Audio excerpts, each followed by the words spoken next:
Welcome to Conscious Chronicles, a place where we dive deep into the mysteries of life, death, and the transformative experiences that lie in between. Today, we're going to journey beyond the veil of the physical world and immerse ourselves in the story of a man who, after experiencing not one, but 8 near-death experiences, uncovered profound insights about life, death, and the purpose of suffering.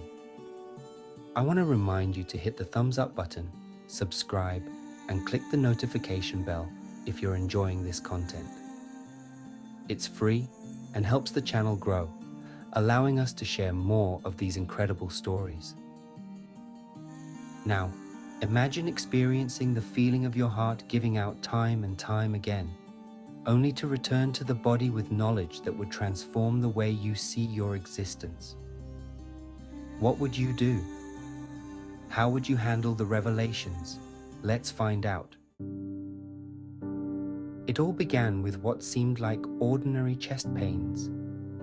If you've ever pushed yourself too hard at the gym or done strenuous work, you might know the feeling. Tightness, discomfort, a little breathlessness. It happens, right? But what happens when that pain lingers, gnaws at your peace, and doesn't seem to have a clear explanation? For years, this man had these episodes. At first, doctors shrugged it off as nothing serious. But as the pains persisted, they finally discovered a heart murmur, a flaw in his left ventricle. He had learned to live with the pain. After all, the murmurs didn't seem to signify anything life-threatening. Until one fateful Christmas Eve. Picture this. You're working hard, chopping away at stubborn tree roots, and that familiar ache creeps up again. You take deep breaths, thinking it will go away like it always does. It's Christmas Eve. You don't want to spend it in the hospital, right? So, you brush it off, but the pain lingers, intensifies. What would you do in this situation? Would you go to the hospital or wait it out? As the night went on, the pain returned with a vengeance. Just after 11 p.m., it became unbearable. Deep breaths weren't working this time, and lying down only made it worse. His partner, concerned, suggested an ambulance.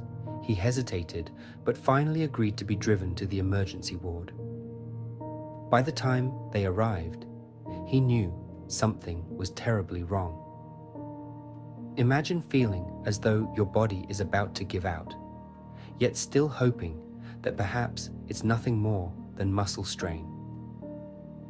At the hospital, the staff didn't seem alarmed, at first, but a passing nurse knew better. She whisked him straight into treatment. An ECG showed nothing unusual, but the doctor decided to run further tests, just to be safe. And then, everything changed.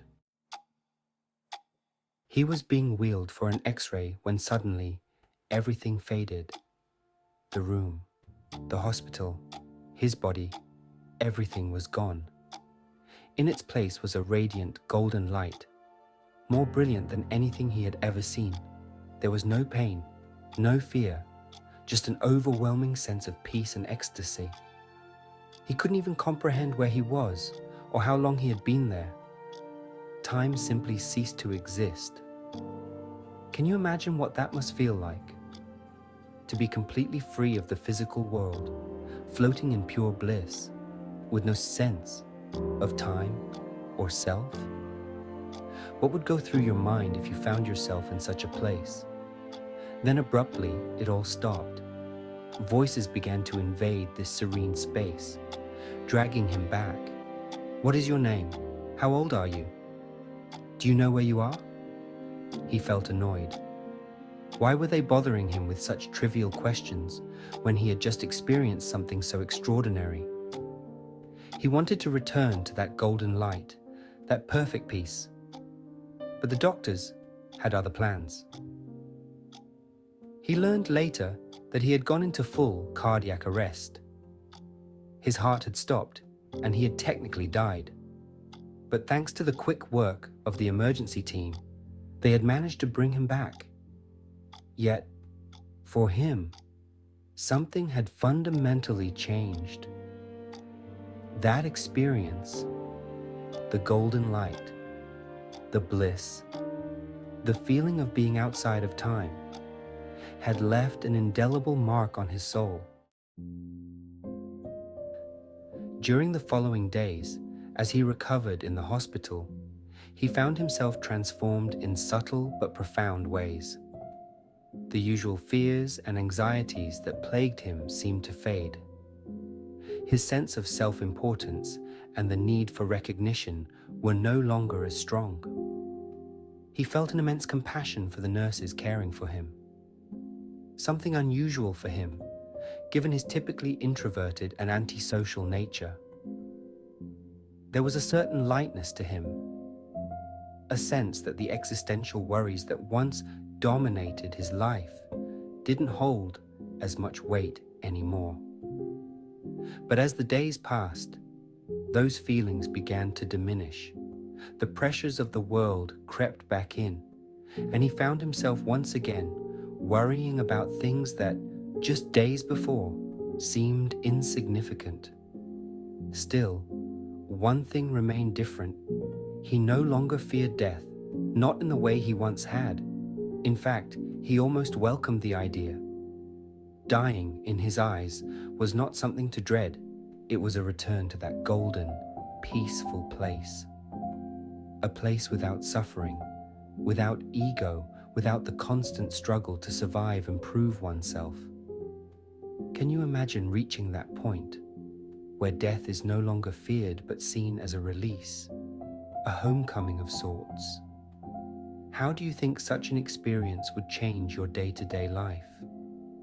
Would you live differently, knowing that something as beautiful as that awaits?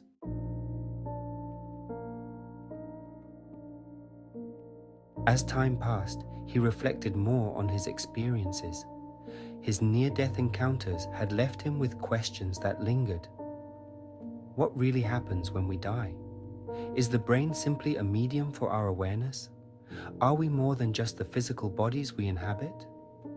He pondered whether his NDE was a glimpse of what lies beyond, a world of unconditional love and infinite peace. He even wondered about the scientific side. Could his experience be explained by something like quantum physics? Could there be a deeper field of consciousness that we tap into during these moments? One that exists independently of the brain? These were questions that haunted him, yet in a good way. They pushed him to explore the boundaries of his understanding of life, death, and what it means to truly exist. And I ask you, what do you think happens after death? Do you believe there's something beyond this life, waiting for us when we leave our bodies behind? As we wrap up this profound journey through the story of one man's repeated brushes with death, we are left with more questions than answers. But maybe that's the point. Maybe life isn't about having all the answers, but learning to live fully in the mystery of it all, embracing the unknown with open hearts and curious minds. Thank you for joining me on this incredible journey. If this story moved you, please consider liking the video and leaving a comment below. I'd love to hear how you would feel in a situation like this, or what questions this story brings up for you. Don't forget to subscribe to Conscious Chronicles and hit the bell icon so you'll be notified when we dive into the next story of life, death, and the mysteries that lie beyond. Until next time, stay safe, stay curious, and keep exploring the unknown.